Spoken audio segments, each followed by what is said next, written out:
Hello, Millings TV fan. This is meeting po. Ano po ang inyong ginagawa?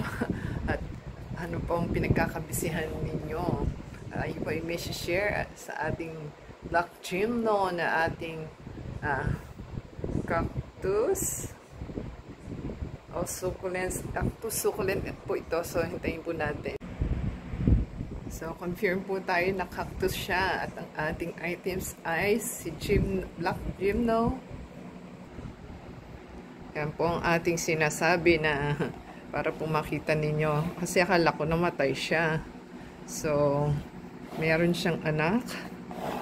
Alam po, ayun o. May anak siya na isa. Alam ko, dalawa yun eh. Nawala na siya. So, yan po ang ating sinasabi.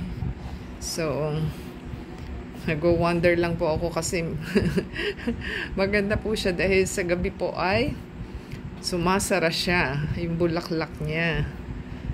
Kung alam niyo po yung makahiya. Makahiya na ba yun na plants na pag hinawakan mo? Ito po is kakaiba si cactus. So, na-amaze lang po ako sa ganda niya. So, akala ko po kasi namatay yan. So, nangyari, parang nadiligan ko yata yung body niya. So, ayun na, meron pa siyang isang magpa-flower pa lang. So,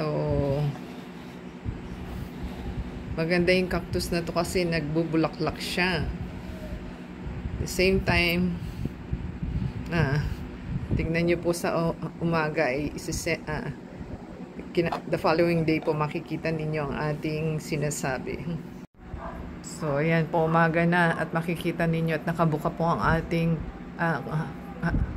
black gymno cactus at maganda po siya sa umaga. Sa gabi po ay wala siya, tumitikom, nagtatago. So, nakarating po sa ating pinali na to.